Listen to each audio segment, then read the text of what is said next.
చదుపిరాళ్ల అనే పచ్చని పంట పొలాల మధ్య ఉండే చిన్న ఊరు. ఆ ఊళ్ళో కృష్ణ మరియు అతని భార్య రాధ నివసించేవారు. కృష్ణ తల్లిదండ్రులు చిన్నప్పుడే మరణించడంతో తన చెల్లెలు కల్పన బాధ్యతను తానే తీసుకున్నాడు. కృష్ణకి ఒకే ఒక్క ఆస్తి, తనకున్న పొలం.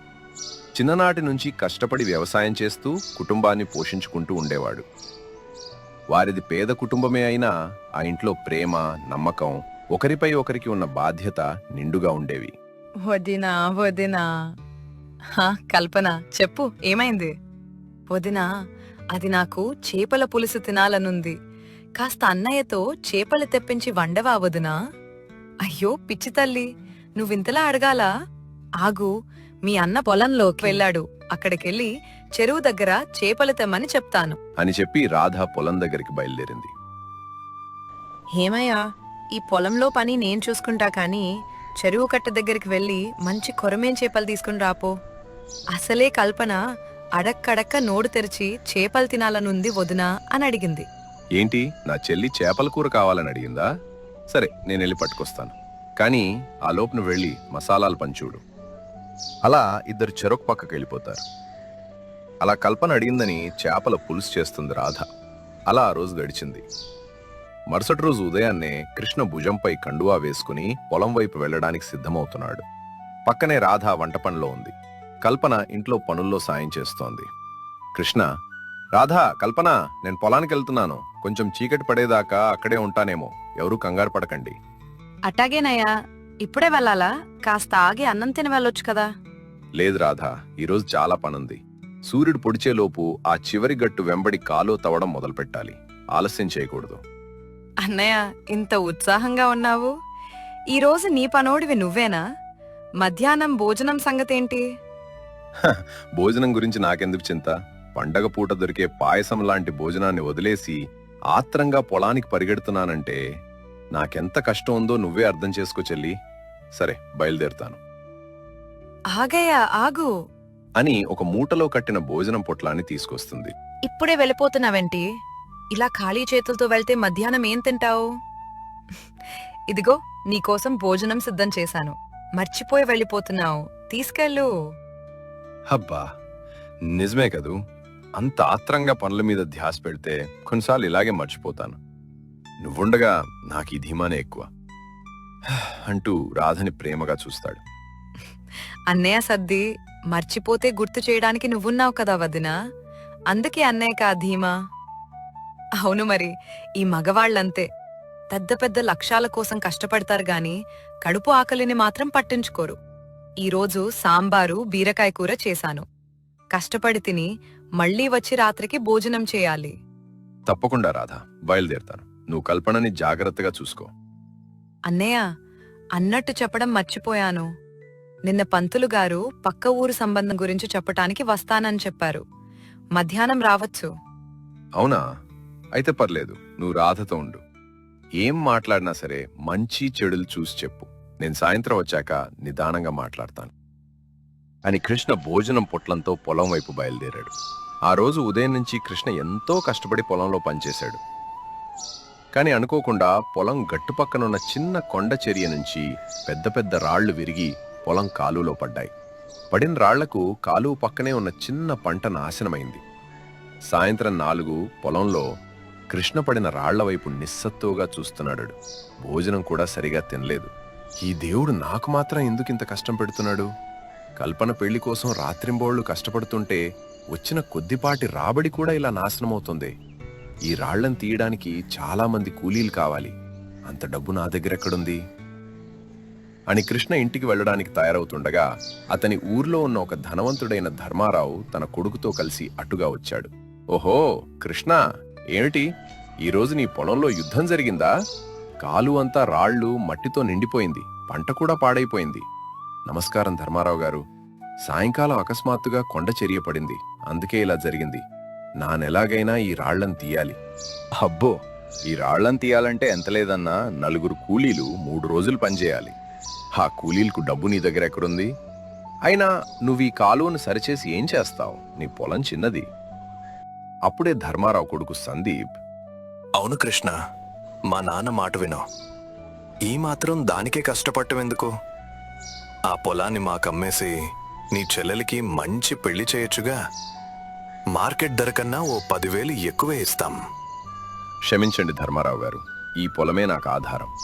నా తల్లిదండ్రులు ఇచ్చి వెళ్ళిన ఆస్తి. దీన్ని నేను అమ్మను. నా చెల్లెలి పెళ్లి కోసం నేను కష్టపడతాను. మీ సలహాకు ధన్యవాదాలు. చూద్దాం కృష్ణ, కష్టపడతావో కష్టాల్లో కూరుకుపోతావో నాకు తెలుసు. నువ్వే వచ్చి దీన్ని మాకమ్ముతావు అని చెప్పి అక్కడి నుండి కొడుకుతో కలిసి వెళ్ళిపోయాడు. కృష్ణ ముఖం నిస్సత్తుగా పెట్టుకొని కళ్లలో నీళ్లతో ఇంటికి వచ్చాడు. రాధ, కల్పన కృష్ణను చూసి కంగారు పడ్డారు. ఏమైందయ్యా, ఇంత అలసిపోయావు? ముఖం కూడా చిన్నబుచ్చుకునున్నావు. అన్నయ్య, పొలంలో అంతా బాగానే ఉంది కదా? ఏం చెప్పను రాధా, ఈరోజు నా తలరాతే బాలేదు. కొండ చర్య విరిగిపడింది. కాలు అంతా పెద్ద పెద్ద రాళ్లతో నిండిపోయింది. పంటలో కొంత భాగం కూడా నాశనమైంది. అయ్యో, ఎంత పని జరిగింది! కూర్చోవయ్యా ముందు, అంతా వివరిద్దువు అని అనగానే కృష్ణ జరిగింది అంతా వివరించాడు. ధర్మారావు మాటలు కూడా చెప్పాడు. ఇప్పుడు నాకు దారి కనిపించడం లేదు రాధా. కూలీల కోసం పెట్టడానికి నా దగ్గర డబ్బు లేదు. పొలం అమ్మేయాలనే దురాలోచన కూడా నాకొద్దు. కానీ పనులు జరగాలి. వినయ్య, డబ్బుతో చేయలేని పనిని తెలివితో, జనబలంతో చేయొచ్చు. ఏమంటున్నావు రాధా? ఎలా? ఊళ్ళో ఉన్న మన బంధువులు, స్నేహితులు ఎంతమంది ఉన్నారు? మన ఇంటికి వచ్చిపోతుంటారు కదా, వాళ్ళంతా మన కష్టాన్ని చూసిన వాళ్లే. ఇప్పుడు మనకు సాయం చేయగలరు. వాళ్ళంతా నాకెందుకు సాయం చేస్తారు రాధా? ఊరికే వచ్చి ఎవరూ కష్టపడరు కదా. కష్టపడతారు, నువ్వడిగే విధానాన్ని బట్టి. నువ్వెళ్ళి నాకు సాయం చేయండి, కూలీరుగా రండి అని అడగొద్దు. మరి ఎలా అడగమంటావు? ఇలా అడగండయ్యా. నేనొక శుభకార్యాన్ని, ఒక పెద్ద పనిని తలపెట్టాను. నాకు మీ ఆశీర్వాదం, నీ చేయూత కావాలి. పని పూర్తయ్యాక మీ అందరికీ నా చేతి వంటతో కడుపు నిండా భోజనం పెడతాను. ఒకరోజు నా కోసం, నా చెల్లెలి పెళ్లి కోసం కష్టపడండి అని. ఈ మాట వింటే మీ పట్ల ఉన్న గౌరవంతో మనసున్న మనుషులుగా ఖచ్చితంగా వస్తారు. అద్భుతమైన ఆలోచన వదినా. అన్నయ్యకు ఈ మాటలు మనస్ఫూర్తిగా నచ్చేలా చెప్పు. రాధా, నువ్వు చాలా తెలివైన దానివి. కష్టం వచ్చినప్పుడు ఆందోళన పడకుండా ఇలాంటి మంచి ఆలోచన చెప్పావు. సరే, రేపటి నుంచే నేను బంధువులిళ్లకు, స్నేహితులిళ్లకు వెళ్తాను. నువ్వు కల్పనతో కలిసి వాళ్ళు వస్తారని నమ్మి వంటకి కావాల్సినవన్నీ సిద్ధం చెయ్యి. అలాగేనయ్యా, నాకు తెలుసు నువ్వు సంతోషంగా ఉంటేనే మన ఇల్లు సంతోషంగా ఉంటుందని. అందుకే ఈ ఆలోచనలన్నీ అని అంటుంది. అలా తర్వాత రోజు కృష్ణ తన భార్య చెప్పినట్టే ఊళ్ళో అందర్నీ కలిశాడు. తన కష్టాన్ని, తన చెల్లెలి పెళ్లి లక్ష్యాన్ని వారికి వివరించి ఒక్కరోజు తనకు సాయం చేయమని అడిగాడు. 3వ రోజు ఉదయం 8 గంటలకు కృష్ణ పొలంలో. కృష్ణ ఆశ్చర్యపోయేలా ఊళ్ళో దాదాపు 4 యువకులు, బంధువులు, స్నేహితులు పొలంలో గుమిగూడారు. కొందరి చేతుల్లో పనిముట్లు కూడా ఉన్నాయి. ధర్మారావు మరియు అతని కొడుకు సందీప్ దూరంగా ఉండి దీన్ని చూసి ఆశ్చర్యపోతున్నారు. అందులో ఒకడైన రాజు, కృష్ణ, నువ్వు మమ్మల్ని పిలవడం మా అదృష్టం. రాళ్లన్నీ ఏకంగా 6 గంటల్లో తీసేస్తాం. అన్నలారా, తమ్ముళ్లారా, నేను మీ రుణం తీర్చుకోలేను. మీ అందరి ఆశీర్వాదం నా చెల్లెలికి దొరకాలి. ధన్యవాదాలు అంటూ పని మొదలుపెట్టాడు. ధర్మారావు, చూసా సందీప్, మరి డబ్బెందుకు పనికిరాలేదు? వాడి తెలివి ఆ రాధ మాట వినడం వల్లే వాడికి ఇంతమంది సాయం దొరికారు. అవునన్నా, మనం ఊరికే పొలం అడుగుతున్నామని వాళ్ళందరికీ తెలుసు. అందుకే వాళ్ళకి కృష్ణ సాయం చేయాలనిపించింది. ఆ కృష్ణ అదృష్టవంతుడు. అలా మధ్యాహ్నం 1 అయ్యేసరికి అందరి శ్రమతో కాలువలో పడ్డ పెద్ద పెద్ద రాళ్లన్నీ పూర్తిగా పక్కకు చేర్చబడ్డాయి. పాడైన పంటలో మిగిలిన దాన్ని కాపాడడానికి ఏర్పాటు చేశారు.